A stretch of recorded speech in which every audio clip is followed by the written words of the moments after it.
I always, find it interesting when people refer to experts. I still need to find out exactly what that means. I do know that it does mean a lot of time in the trenches, and a lot of learnings in life. So I'd like to share with you a little bit about what it is that we do, and really possibly how we can partner with you going forward. But let's get right into the presentation. And again, welcome from my side. I see that we've got folks from all across the country that have dialed in. It's great that we can do this, even in a time when we can't see you face to face.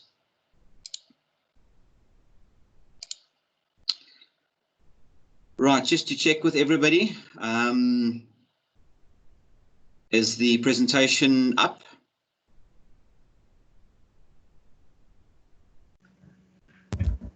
It is, Mo, working. Sure. Okay, all right, let me do that again.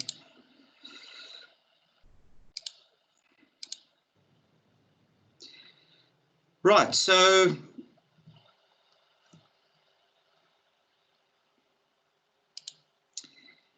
if we look at today's management and today's companies, change management initiatives have become really somewhat of a discipline.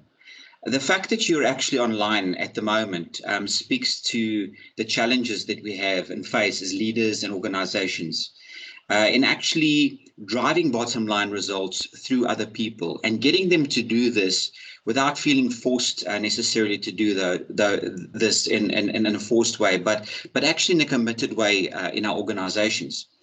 And management and change management has become a critical skill in organizations. And that skill is becoming more and more important as we are engaging with clients and changes that are taking place in the environment globally and locally. And also as we move into the future, as we experience more and more cycles of rapid change. And then sometimes we actually want to go through changes. We're not just victims of changes, but we actually go through changes as organizations to improve the way we do business. And so that means we are purposefully disrupting the status quo to actually move from one state to another state.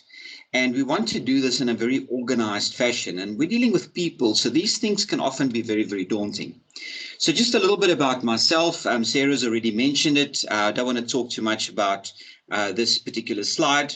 You're welcome to have a look at the details on there, if any of that interests you.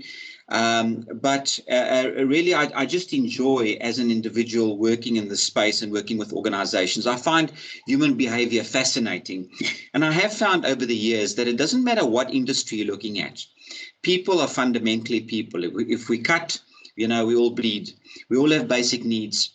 And we all have basic and needs as human beings, safety and security needs, interaction needs, and needs to grow and needs to develop.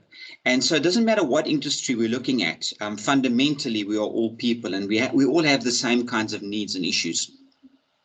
So I just wanted to share some fun videos that I have for you. You'll notice that they're really extracts of adverts. And we've just put them in here and left the advert at the end just to give the necessary, IP credits to wherever it came from. But these are pretty much videos that are available on YouTube and the like. So here's some misconceptions about change.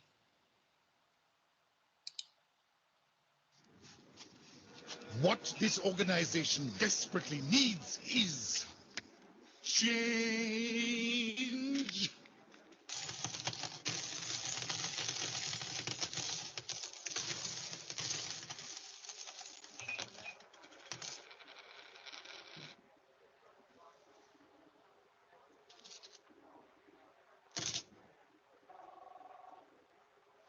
Easily erasable. Camlin whiteboard markers. Okay, so quite a fun video there, but it just describes how we very often get conceptions or words wrong. We mean certain things, and very often it's not understood by other people in the same way, or a way that we intend or feel about change isn't experienced in the same way by somebody else. So change can really be perceived in many different ways. You'll see a bunch of pictures there on the left-hand side of the slide that speak to, you know, how we've embraced the digital age and how we continue to do that, how we've embraced robotics. You know, we know the quest not just for reaching the moon anymore, but for commercial travel in space that they're busy with. And you'll see a picture there of the Hyperloop as how do we get airspeed travel times on land, and just embracing production 4.0, and then that really big bad bug there on the right hand side, which we've become, you know, very familiar with in the last while, the coronavirus. And change can really be perceived in many different ways. It could be perceived as positive. Sometimes it's negative. It could be minor, it could be major, it could be wanted change or unwanted change. We could find that, you know, it's controlled because, you know, we kind of have control over that space or that change, or it's uncontrolled. It could be natural change, unnatural change, and you can add many words to that. But change is not necessarily always perceived to be a good thing. Sometimes it's change that we want to see happening. And that's to transform our organizations and our personal lives so that we become better and stronger than what we've been in the past. And sometimes we have to respond to change in the macro environment, just really to stay alive and to thrive. There's a saying that says, you know, change is always an option. Because survival is optional, you know, but if we really want to survive and we really want to thrive, we have to embody and embrace change. And sometimes it's something that we don't plan, you know, and how do we respond to these things? So I like this quote from Albert Einstein: "Nothing happens until something moves. And when something vibrates, the electrons of the entire universe resonate with it. Everything else is connected." And I really think that if we want to see proper change and change in behavior and organizations transformed, we have to create movement, and we have to do so in a very responsible way so that the ripple effect of that is actually perceived and has and achieves the purpose that it intends to achieve. So we're going to deal with a couple of things today. The first thing is just talking about why is change so hard. And this is something that's not unfamiliar to any of us. We know as individuals, change is really tough. And so I just want to share some principles of change with you that relates to why it's tough. The second part of that is then just understanding our own resilience. And there's a short, quick assessment that you can do just to understand where you're at. And then we're going to look really at a proper structured way of managing change, either minor or major change within our organizations. So the first principle of change is that change registers as pain in our brain. If we have a look at change, we know that as human beings, we experience change as a difficult thing. And the reason for this is that it's actually a neurological fact or restraint. It's actually rooted in our brain. The brain is a fascinating thing. And I'm just going to break down the different parts of the brain that you're seeing over there in the particular slide. So there were breakthroughs in brain research by two gents by the name of David Rock, Jeffrey Schwartz. They discovered how the brain actually processes new kinds of information or changes. Now new information is processed through the prefrontal cortex, which is actually our working memory in our brain, and it's seated at the front of our brains. That's also where they say that the personality is very much seated. It's a very intensive or energy intensive part of the brain. It's the holding things for new things, and where we compare new information that's coming in with existing information that actually is in the brain. So it's like this huge database. And the brain then makes connections between the new information and the behavior and patterns and existing behaviors and habits and all the rest of it. And all of those things, that reference material is actually stored in the basal ganglia. It's just behind the prefrontal cortex. That requires a lot less energy to function. It kind of runs on, on auto drive, if you want to call it that. It seamlessly links our behaviors that have been shaped by extensive training and experience and practice and so on.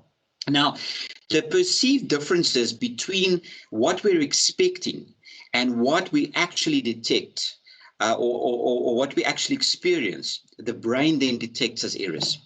And these error messages then trigger the amygdala, and the amygdala is known as the fear circuitry. So that's that part of the brain where they say we have flight, fright, or freeze mode. We either fight when something happens immediately, or we run away, or we kind of freeze. That's the amygdala, and that really is behind the eyes. But the point is that the body cannot differentiate between a change that is physically going to harm us or kill us and something that is just a change in information. It still sees that as a threat. So the principle here is that they've mapped which parts of the brain get activated when we experience physical pain and when we experience emotional pain. And the brain, the same areas of the brain are triggered, whether it's an emotional or a physical pain. So it's very important that we understand this first principle as to why it's so hard for us to process change, because change means it's not the way we are used to things.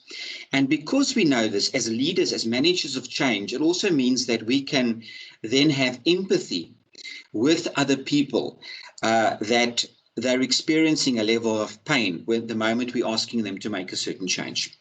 Now, the second principle has actually got to do with expectations. And the example I'd like to use here is if you knew you were writing an exam in 2 weeks' time, and you might have been at school and experienced this, where somebody walked in the morning and said to you, no, the test isn't in 2 weeks' time, it's happening today, actually. And suddenly, you're feeling flustered and your stress levels go in the red, and they'll say, no, we were just joking. But the fact was that you expected it to be a lot later, and suddenly it's upon you. And so our brains actually shape a reality for us, even if it's not necessarily the actual reality. And this is why sometimes people would say, when something happens, I knew this would happen. It always happens like me, like this to me. And you sometimes might wonder, why do these things happen to people? Well, there's science that's behind it that says that we kind of shape our future. Our brains work hard to prove us right. So the important thing over here is that if we have a vision and we are able to clearly put that vision before people, and we're able to get people to buy into that vision, that could shape a reality that could draw your organization towards that you actually want to achieve in that particular vision. The third principle around change is that the greater the gap, the greater the stress. So if the gap between what you're expecting and what's actually happening is very small, the change is perceived to be small, and therefore the stress level is smaller. But the moment the gap is extremely big, the stress level increases. And I mean, we've just been through COVID-19, as a lockdown, and many of us didn't really know how this would pan out and what to expect. I think for the folks that felt, well, it's only 21 days, let's prepare only for the 21 days, hearing about the 2-week extension has been quite traumatic for them. Some folks might have said, well, we're looking at 21 days. We know it's going to be reassessed. Let's have a look at other information, other parts of the world.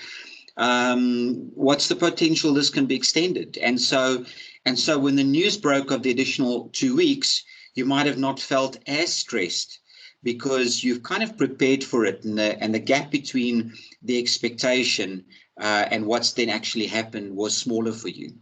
So we actually have to manage expectations, because if we manage expectations and we're quite clear on what it is that's happening, this helps to reduce stress in the process. And that's the value of the third principle. So the other thing to understand with change is that it's not really a major change when change happens, and it's going to have really big structural impacts on our organization, or when it's going to cost us a lot of money, or when there's a new system that we're bringing on board and we have to go through mass amounts of training. As leaders in organizations, we often think that a budget and time and size is associated to major change.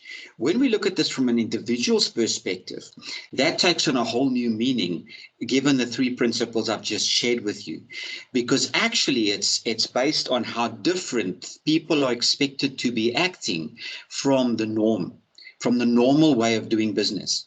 Even if the normal way of doing business, in our opinion, was maybe inefficient, perhaps required them to work harder than what they needed to work.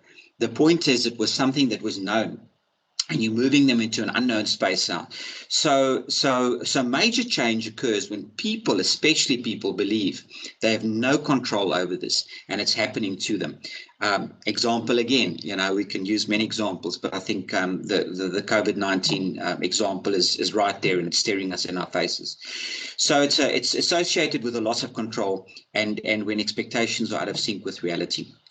So principle number 4, and I'm not going to go through detail through this slide, it's a very busy slide, but change really is a process, it's not an event.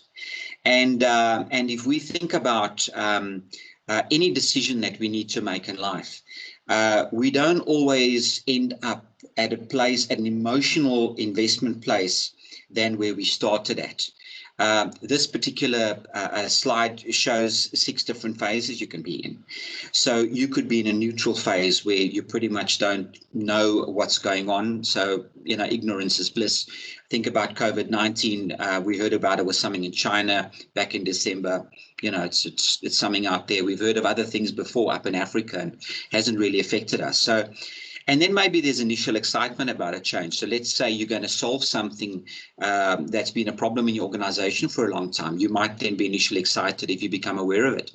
But you might also be in denial if you feel that this change is not going to actually have a good or positive impact on you as an individual. You could also be in resistance, where you're actively resisting this thing because, of fear.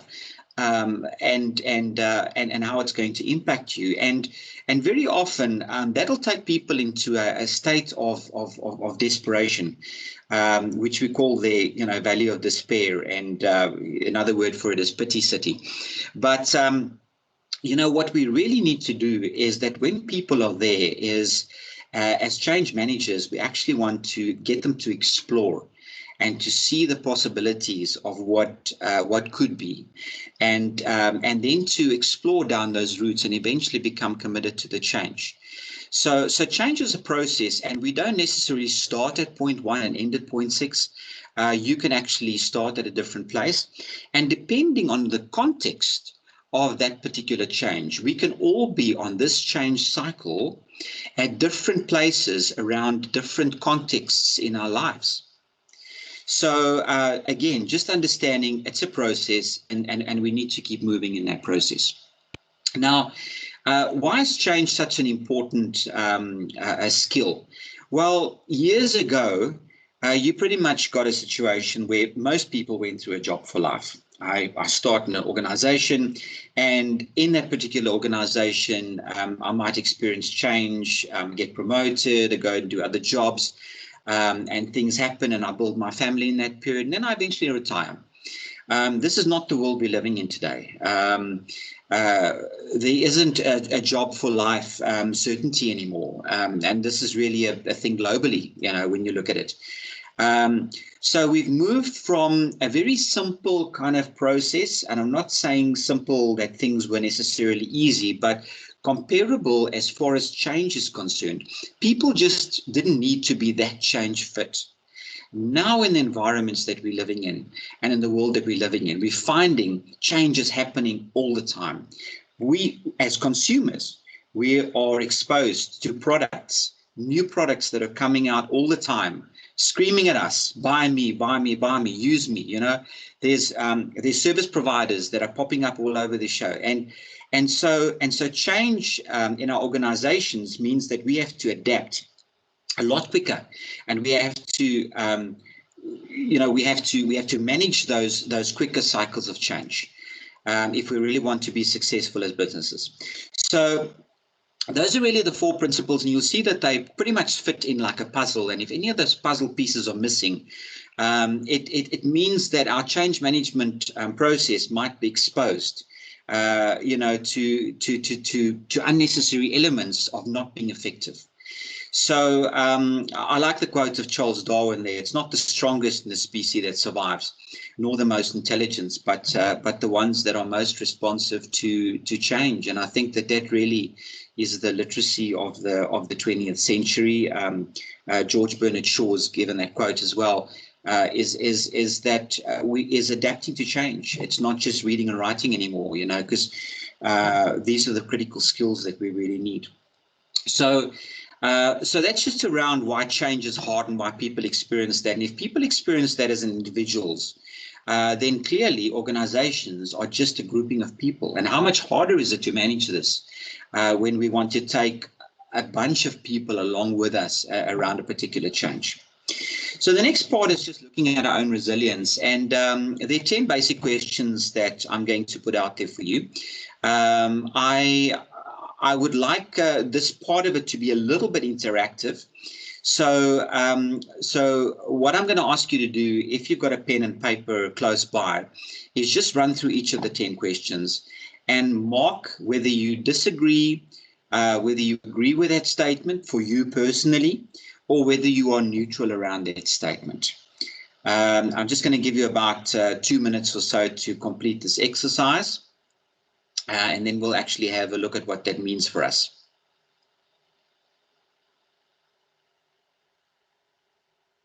So I'll leave the slide on here and you can just make some notes.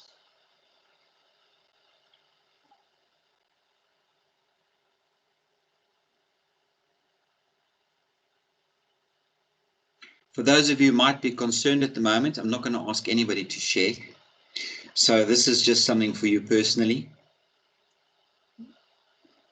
Yeah, you can be honest with yourself.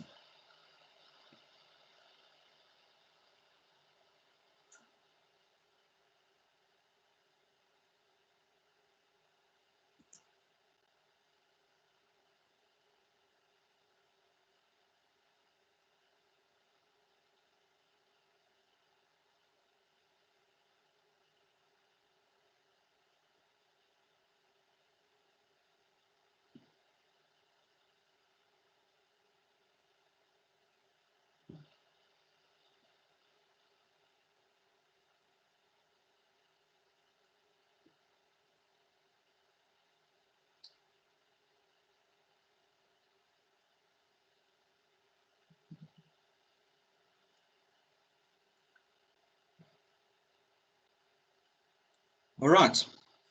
So we can make this quiz available for you afterwards, just so that you can continue with it if you felt you hadn't worked through all of it yet. I always find with these things that the first gut answer on each one of those is kind of the one to go with. Now, just understanding this is not a personality questionnaire. It's just an understanding, kind of thought-provoking questions around how change fit or resilient we actually are.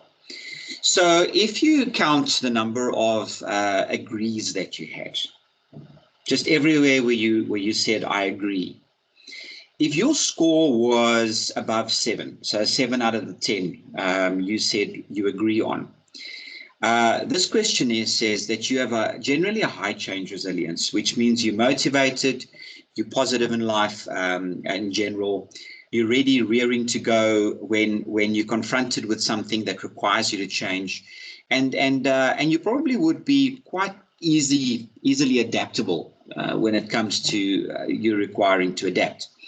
If you score between a 4 and a 7, it means that you have a medium kind of change resilience. That means that you will adapt, but you probably need a little bit more encouragement to just adapt.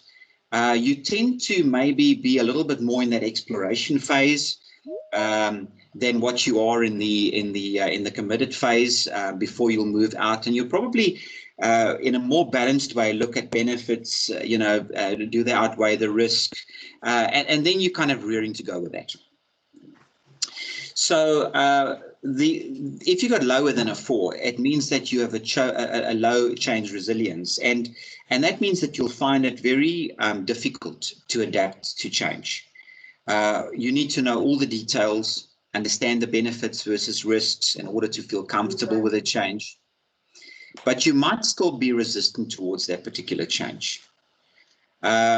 It also means that maybe you're very entrenched in the way that you are doing things at the moment. So when you are confronted with a change, your anxiety levels actually increase. And this is for you personally, but when you look at your organization and teams around you and the teams you want to take through change, you probably find that you have people at all parts of the spectrum. You have people on high change resilience, medium and low change resilience. And those are the folks that we need to help. I work with organizations and I find that change resilience has nothing to do with intelligence. There's some places that just are not exposed because of the kind of business that they're in. They haven't been exposed to much change.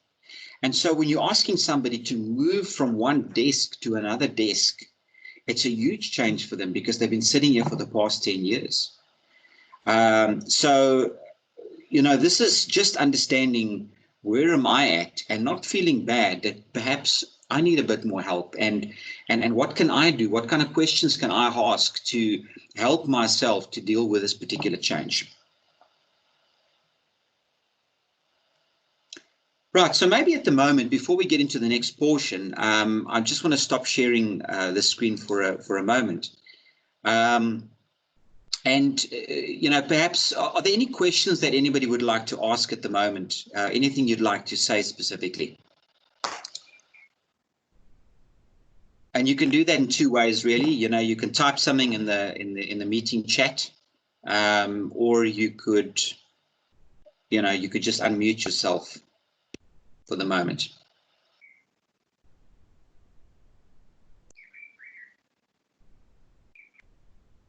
All right, so I'll continue then. We'll have a Q&A afterwards as well, so no problem with that.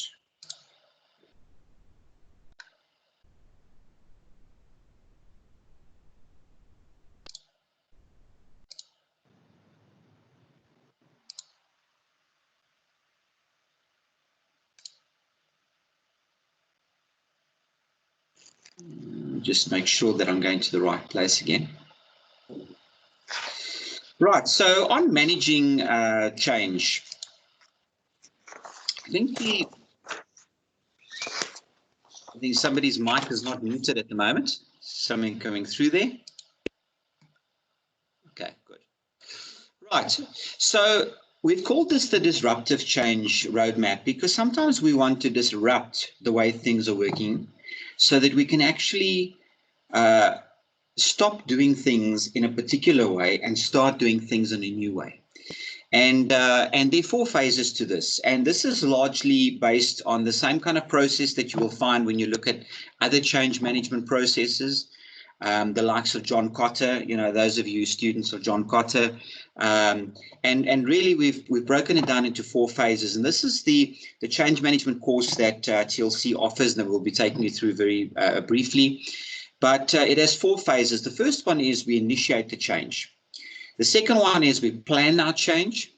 Then we execute the change. And then we've got to make things stick. So there are a number of steps. There are about 10 steps that we have across these 4 phases. And we're just going to briefly touch on each one of these steps. The first one under initiate change is we have to start by assessing the change. And then creating the need for change and creating a vision for the change. And our step 1, assessing the change, has 4 components to it. So the first one is scope.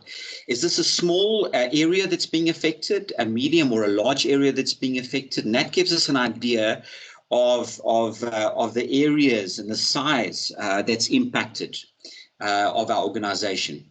The second one has got to do with complexity, and complexity here again, is either a kind of a simple process. It's a small change, or it's a moderate change, or it's going to be very complex in terms of the complexity. The third one is time frame, and time frame sometimes we have a control over. And sometimes, we're responding to something, and therefore we have a shorter time to actually respond.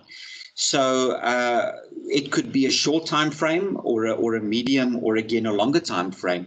And then the fourth one has got to do with openness in the organization itself. So are people generally open to this kind of change?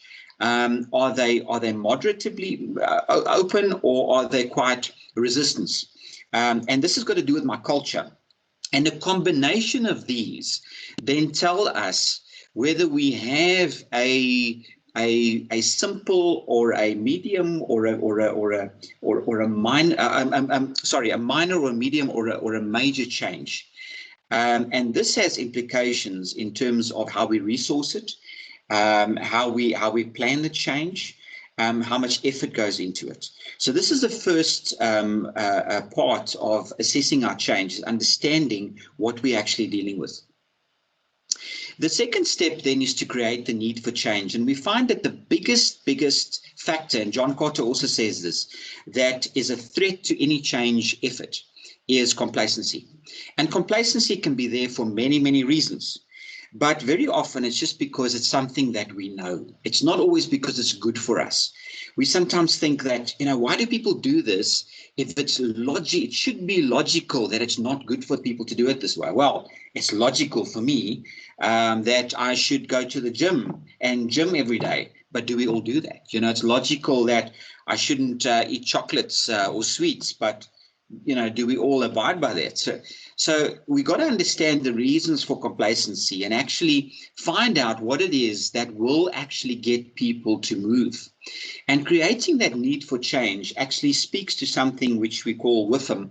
It's an acronym for those who may not have heard it, but it stands for what's in it for me. It's trying to get in under the skin of the person and say, if I do sell you the benefits that you would get out of this, what would that be? What could I use to hook you so that we can create a need for why we actually need to change?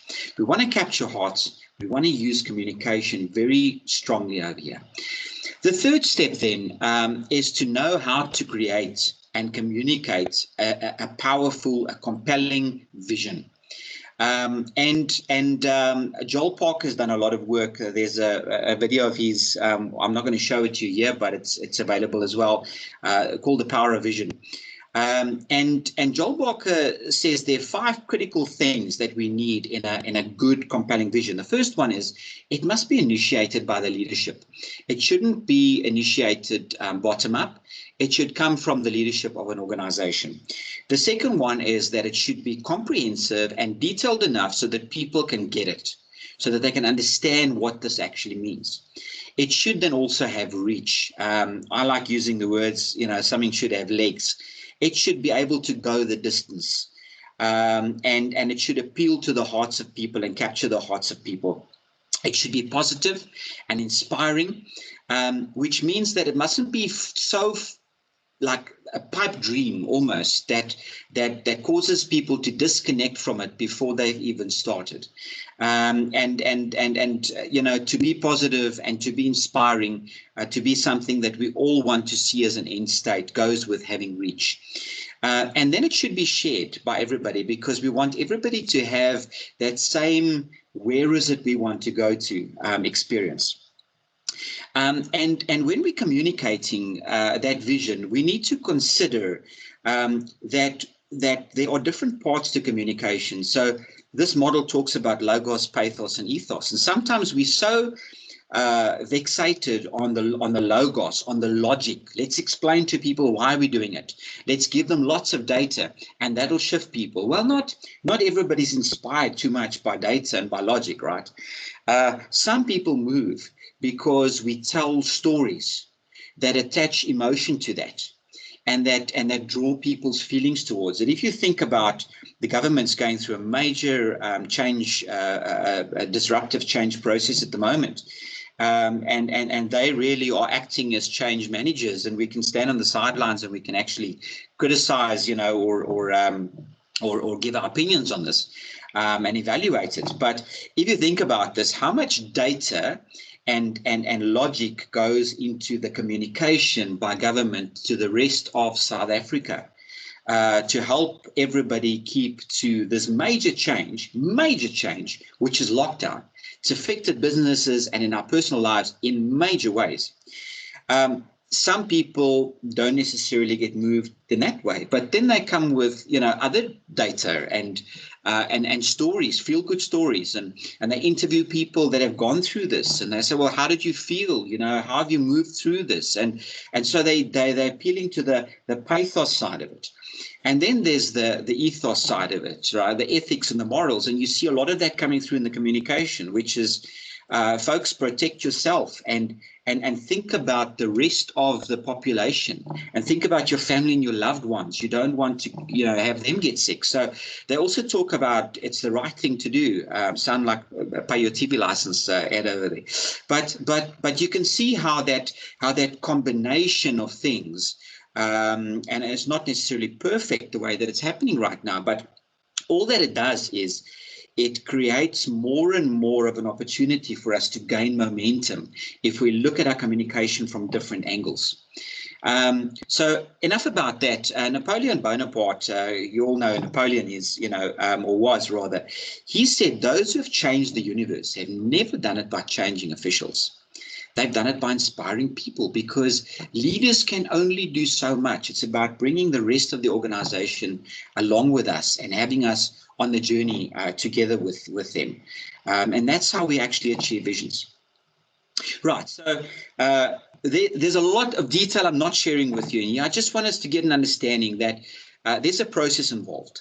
And the process is actually a very logical one. We very often think that it's touchy-feely things, how do you change stuff you can't see? How do you work with emotional things with people? And there's actually a lot of logic when we understand how people think. We can fashion things in a particular way to help them and manage people through this particular process. So we're just looking at the structure.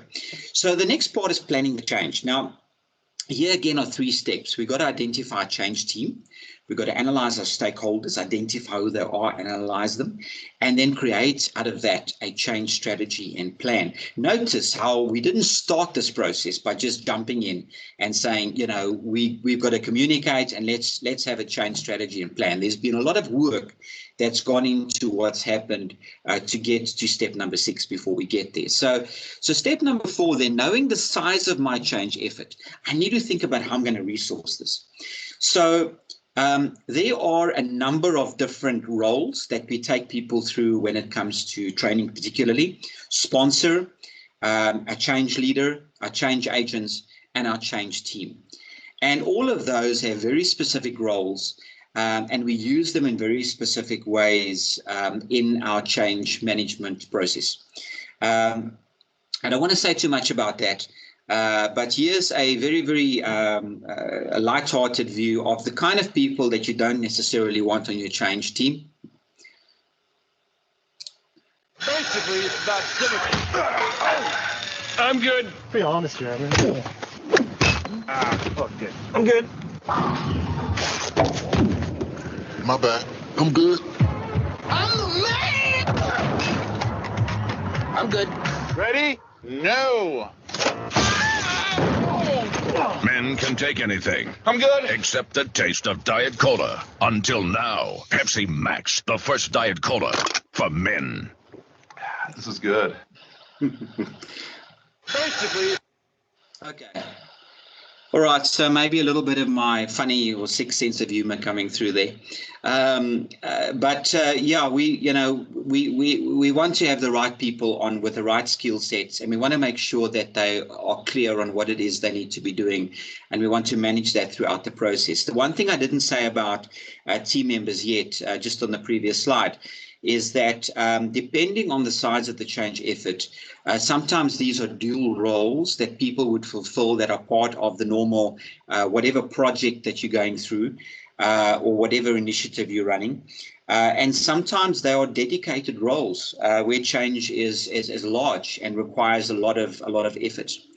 So the next step is step number 5, and this has got to do with analyzing stakeholders. So we talk a lot more about what stakeholders are, but generally these are people who are going to be affected by the change, or who are affecting the change, so they're responsible to create the change, or they're being affected by the change.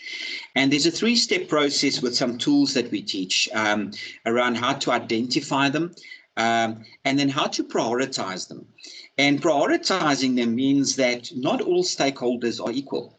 Some are less important to your actual project than others are. Not that they're less important as people, but they don't have the same level of impact. So there's a matrix that we use to help to identify who the most important people are, and we put them into 4 categories.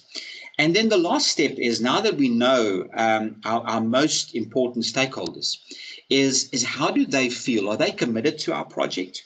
Are they neutral? Do they maybe not know anything about it? Or are they actually opponents? And so by using the change curve that we spoke about, the S curve that we spoke about earlier on, we can actually then plot each of those individuals or stakeholders, and then define a change and communication plan that would help to shift them to where we need them to be. So this part is really knowing who we should include, making sure we don't forget anybody that's vital, and then also how to deal with them. So when it comes to stakeholders, I think one of the most important ones are your leadership in your organization. And I'm guessing that most of the people that are on this webinar at the moment would have gone through the pain of experiencing change efforts that haven't gone well, and where you've felt like you got the wind resistance from the front pretty much when you wanted to do certain things. And then these are just some warning signs that if you need a change effort, and it's a really important change across the organization, and you start finding the project's taking long because no one is demanding results or can't get resources to complete them, then, I always say, if it's not important to the right people in the organization, then it's not important at all. And I often have project leaders tell me, I got to push this thing as part of my KPIs, but my leaders who's supposed to be behind me are not towing the line. They just don't seem to, it just doesn't seem to be that important. They're not driving it. If I don't drive it, nothing happens.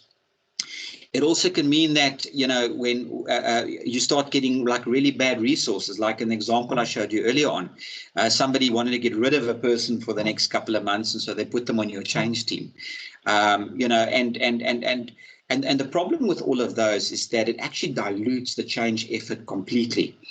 It could be that your project barriers aren't being broken down. You're escalating things, and somehow they're not getting the necessary attention. Maybe the leaders aren't talking about the change in their meetings, or to you, the right people aren't asking about the progress. It could also mean that they're not spending personal time on the change initiative. And it could be that people are even talking negatively at a high level. So the moment you see these are some early warning signs that will tell you that your leaders aren't in a place where they need to be. And so in the change course, we talk a little bit about how to deal with these types of situations, very real stuff we find in organizations. Right, so step 6 then is creating a change strategy and a plan. And this is knowing how we're going to navigate our path ahead. If you think of Kurt Lewin's model of unfreezing a current state, changing it or transforming it, and then refreezing it into another state, this is pretty much what I have in my mind when I look at this slide. We've got a current way of doing things. We've got a target state, and between them, we've got this whole transition process. And about 70% stats show us that involve major change. 70% of those are not successful. And they're not successful because the people component, the human part of it hasn't happened. The social side of change hasn't transformed. It wasn't because they didn't have budget. It wasn't because the intent wasn't right. And it wasn't because the solution was bad. There's a saying that we always have that better a poor solution implemented well than a good solution implemented poorly. So if you can have the greatest solution, if you don't capture the hearts and mind and take people along with you, it's on a road to nowhere. So change takes time and effort, requires a proper strategy and plan. If you think about, again, this change cycle and our 6 different points on it, your role as a change leader is the dotted line, right? We expect that we actually will go into this valley of despair.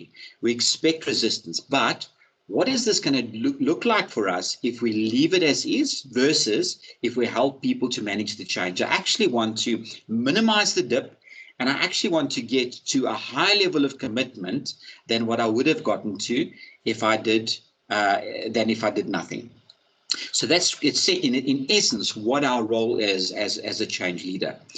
And again, your approach, you need to think about your approach. So going back to the very first thing where we assess the size and the scope of the change and the complexity and so on, it's also about assessing whether our approach is going to be like a big bang approach.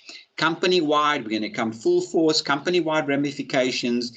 It's going to be a really large effort. We're going to resource this very well. Or is it going to be very low key? Am I going to run this as smaller projects? I'm going to get resistance at a very isolated kind of level, and I'm going to deal with that, and then I'm going to grow that from one area to the next. Again, it's all about understanding and looking at my options, understanding which change is going to work best for me. Again, something we cover in the course. The plan is then kind of marrying the strategy and saying, our intent, what is it that we want to achieve? And then in our plan, we're saying, who are we going to use? How are we going to manage them? What are we going to communicate? What are those messages? And who is actually responsible? When it comes to messages and communication, I've had fights sometimes internally in corporate organizations with communication divisions who will say, well, we wait until you've achieved something before we communicate. But then that achievement time has been such a long period that that nothing was happening.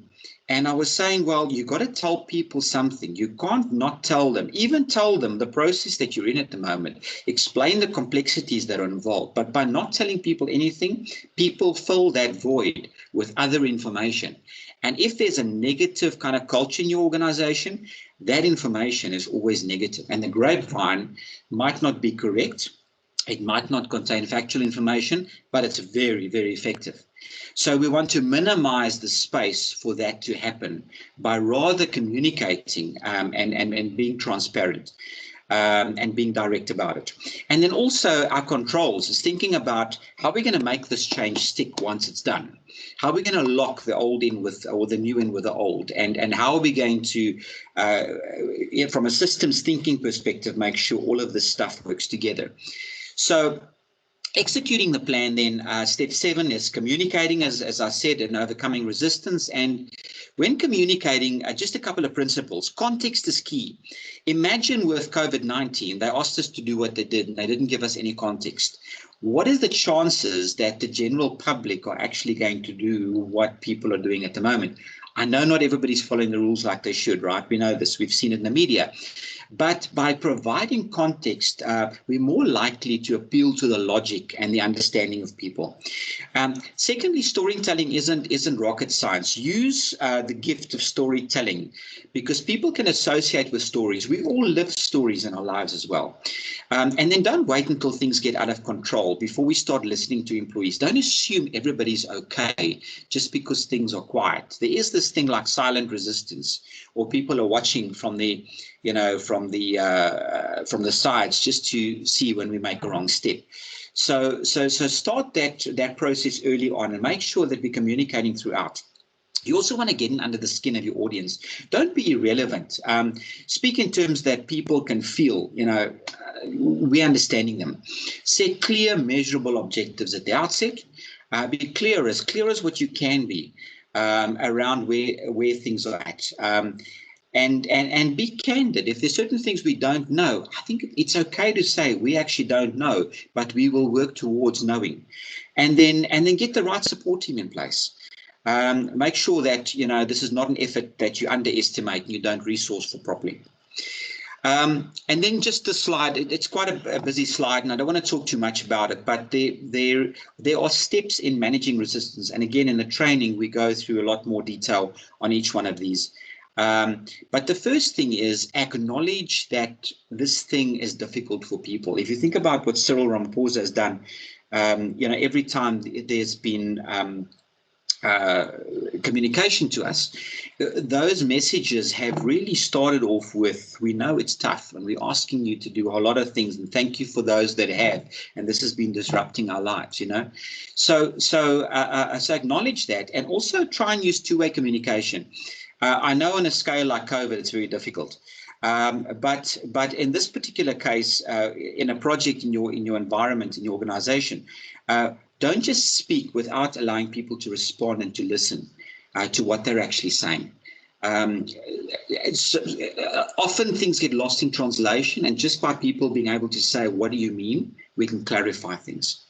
The second step is identifying the reasons for the resistance. So not everybody is resistant for the same reasons. There are many different reasons why people are resistant, and it doesn't mean if somebody's resistant that they're a negative person. There are reasons personal to them. Some of them might be very valid reasons that we want to hear, and some of them might be misconceptions that they have. And if they're able to air it, we can clarify the misconceptions. But we want to understand the reasons for resistance.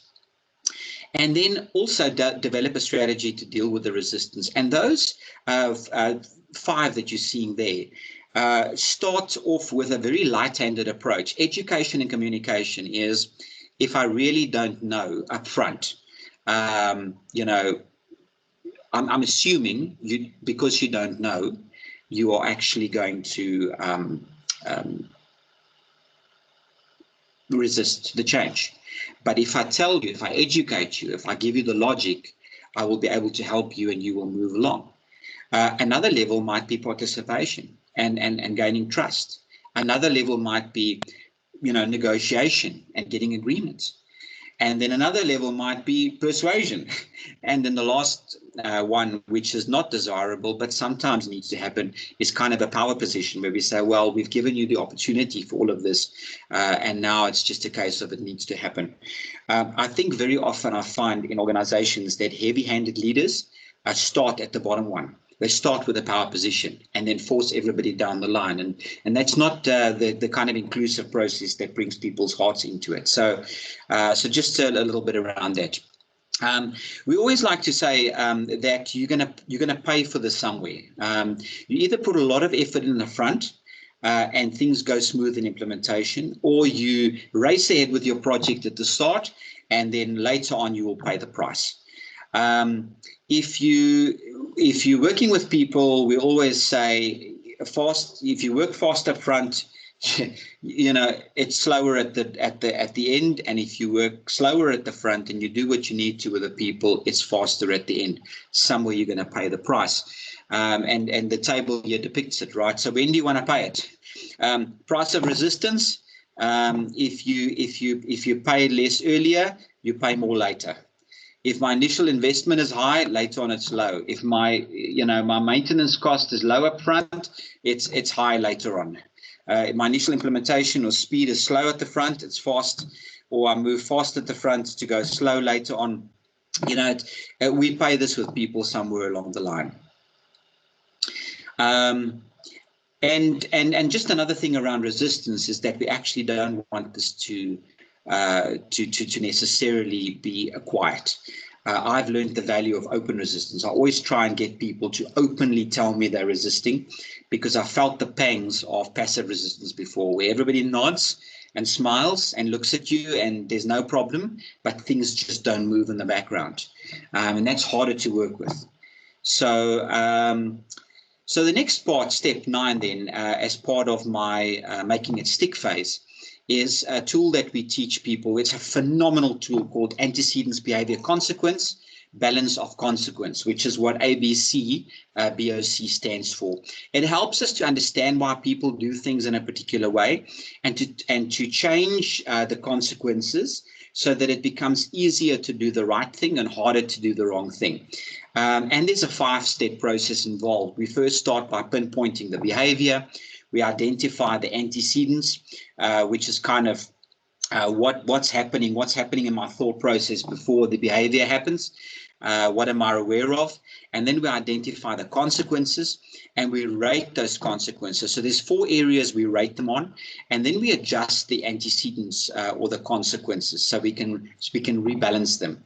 The next one is a slide or a movie, a video rather, that talks to that point. Making consequences positive and immediate increases the likelihood of sustained success. So let's just enjoy this video quickly.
Okay, so folks, I know our time is up here. It was just a nice video that talks to exactly what we were talking about. The last step just really is creating a new culture, and what are some of the things we can do to help people manage them through this particular change.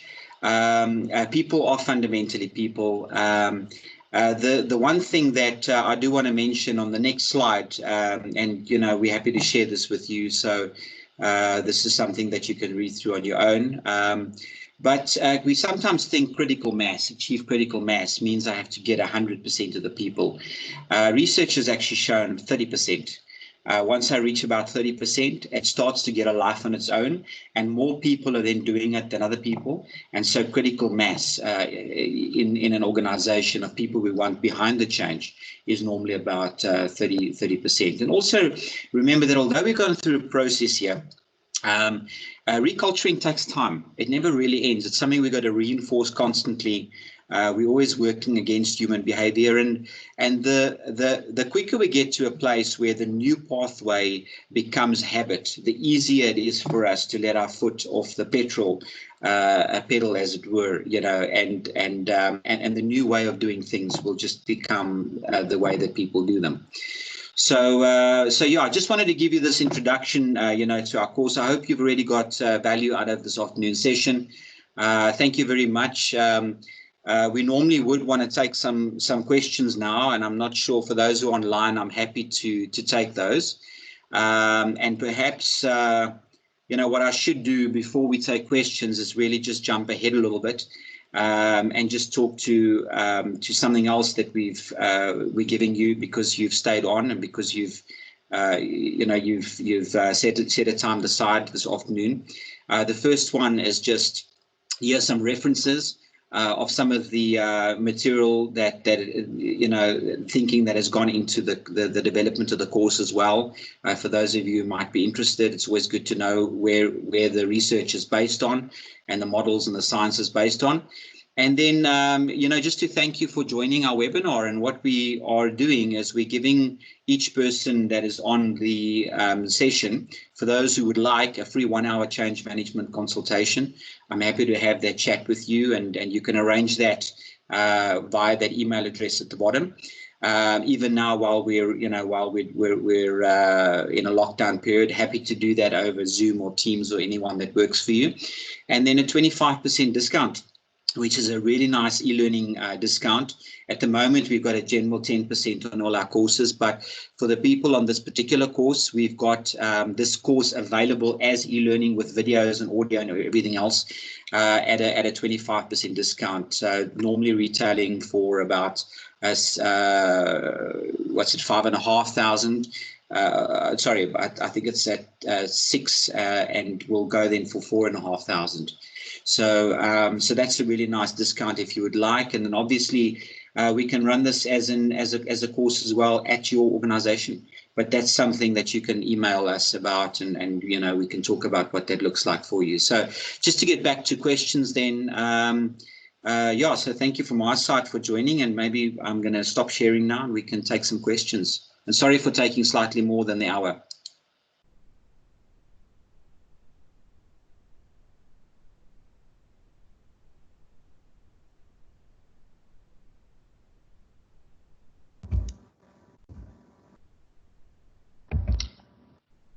Any questions from anybody?